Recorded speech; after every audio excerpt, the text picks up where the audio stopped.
Hey there, friends. Welcome back to the Rip It Off podcast, where we confront shame, untangle bad theology, and rebuild intimacy in Christian marriage. If you're new here, I'm so glad you're here. And if you've been around for a while, you already know we don't tiptoe around the hard stuff.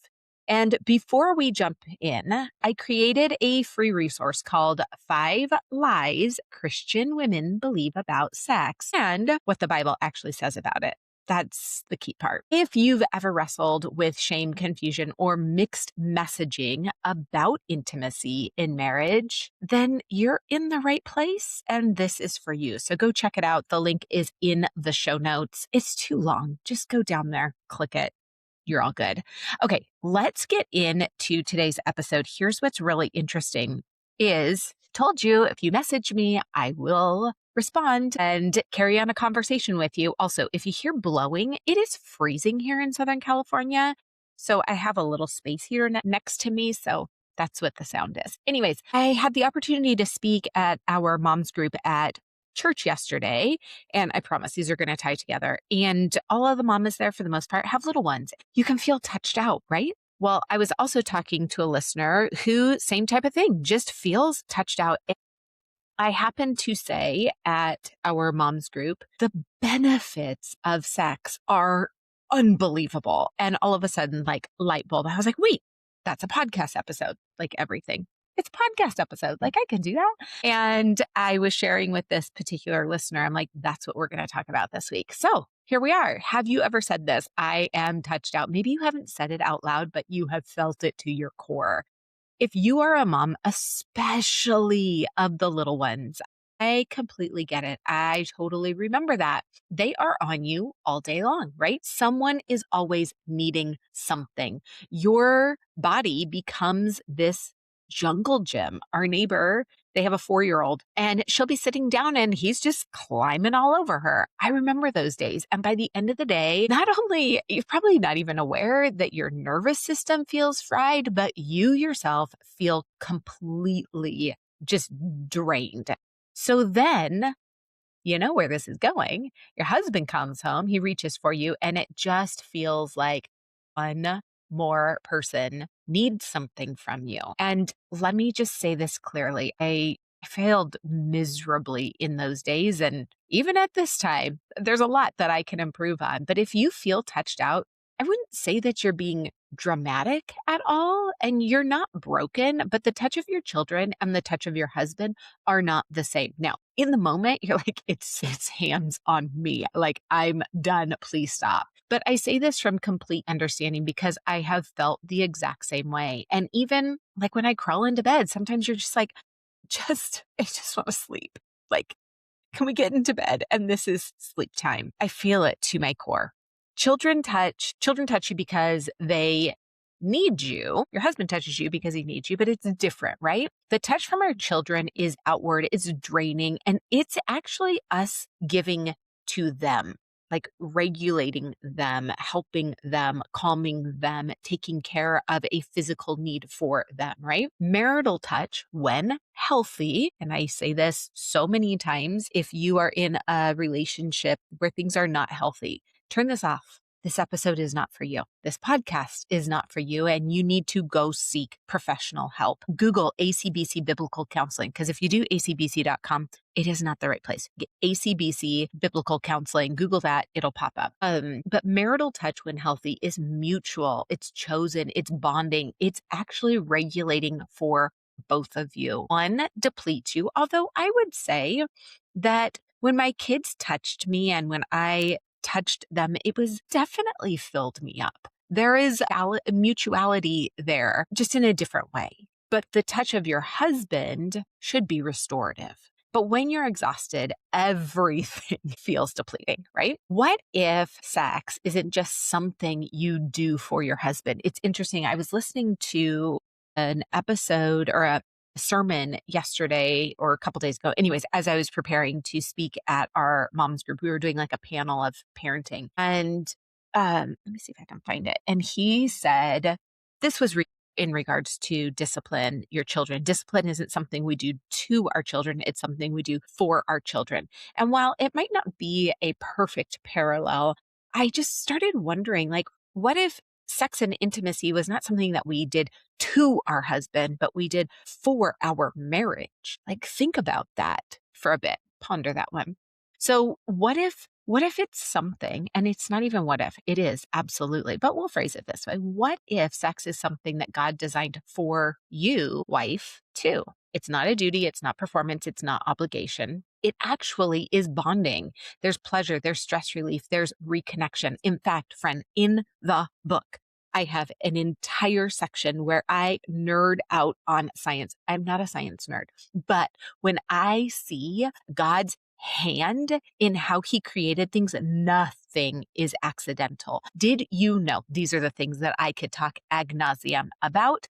But did you know that when intimacy is wanted and safe, not just any intimacy, true intimacy is when it's mutual and when it's safe and when it's wanted between the two of you? True intimacy, it produces oxytocin. Your oxytocin increases, which is the bonding hormone.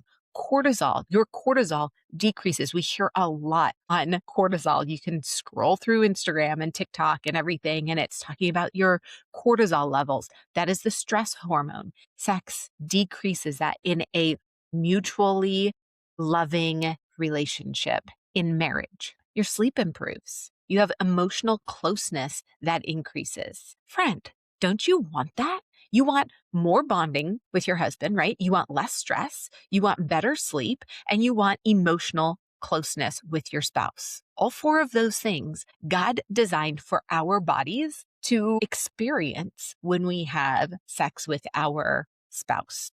I'm very clear here to say with our spouse, with the man that you married. Husbands, if you're listening, with the woman that you married, not the person you're cohabitating with. There is a reason why God has designed it this way. There's supposed to be that closeness.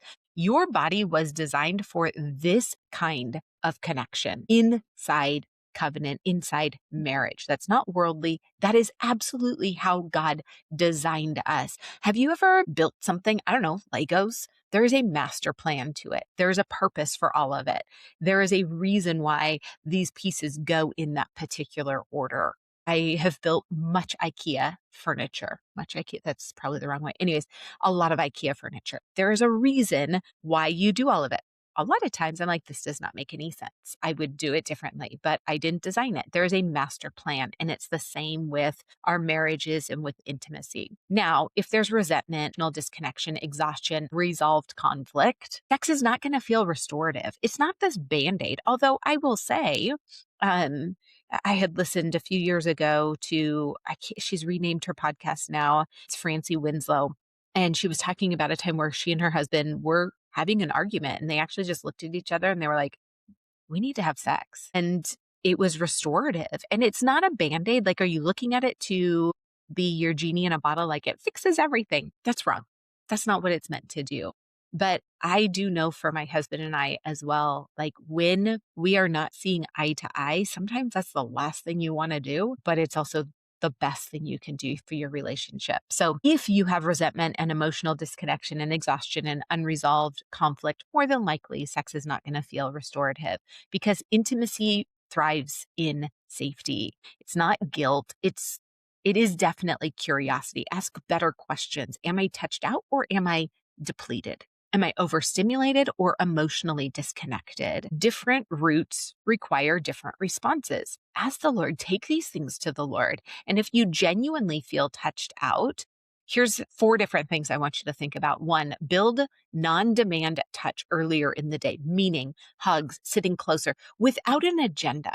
This is great, like when the kids are around, like you can just be close to him, hanging out. Number 2, communicate clearly, like, hey, babe, it has been a rough day. Can you give me 20 minutes alone just so I can reconnect? And maybe that's, you get the kids to, even maybe telling him, not right when he walks in the door, but at some point after he's, been able to get things together and whatever, just say, hey, I would love if we could spend some time together, wink, wink, nod, nod. But could you give me maybe like 15, 20 minutes after the kids go down? Or would you mind doing the nighttime routine so I can just kind of regroup?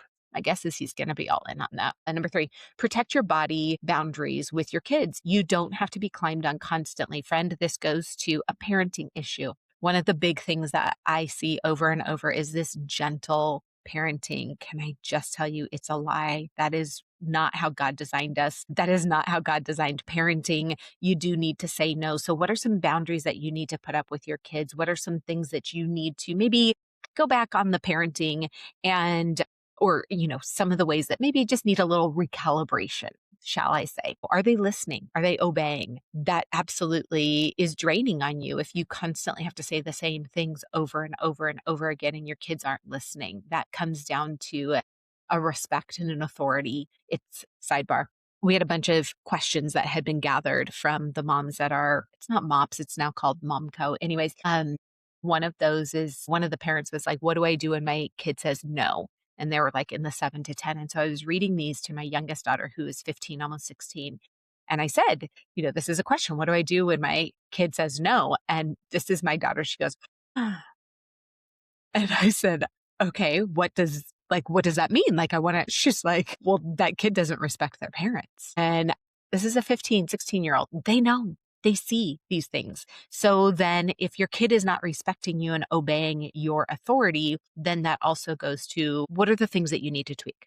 Okay. We're not a parenting podcast. You can go check out Christian Motherhood on my other podcast with Elise, where we touch on that a lot more. Okay. Number 4. So we had build non-demand touch earlier in the day, hugs, sitting close, communicate clearly with your husband. I'm convinced 90% of our problems, issues could be solved by clear communication. Number 3, protect your body boundaries with your kids. Number 4, remember adult mutual intimacy is different from toddler survival touch. Your body may need to relearn that distinction. Again, refer back to maybe some parenting tweaks that need to be taken into account. Friend, if this is stirring shame or confusion, Naked and Unashamed walks you through intimacy biblically and practically without pressure and without performance. You can find the link in the show notes, but it's bit.ly/31day journey. There's even a 10% off code on there. And I love when I get messages. I got one today that said, I'm on day 16 and I love it. Thank you so much. Thank you for sharing that, not because it's a pat on my back, but because I think, thank you, Lord, for giving me the opportunity to create this and to share this with other women. And before we close, friend, if you're leading women in your church and this topic feels hard to address, guess what?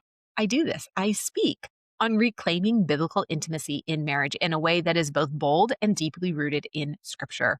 You can reach out through my email, shoot me an email, and we will talk. I would love to serve your women. So if you're touched out, you're not wrong, but intimacy isn't the enemy. Sometimes what feels like depletion is actually a longing for the right kind of connection. And that connection is absolutely worth pursuing. And friend, can I ask you, have you prayed about it? Like truly ask the Lord, and not in a Lord, you see what I do all day, open his eyes to see it all too. What if you came from the posture of, Lord, how can I serve you today in my marriage?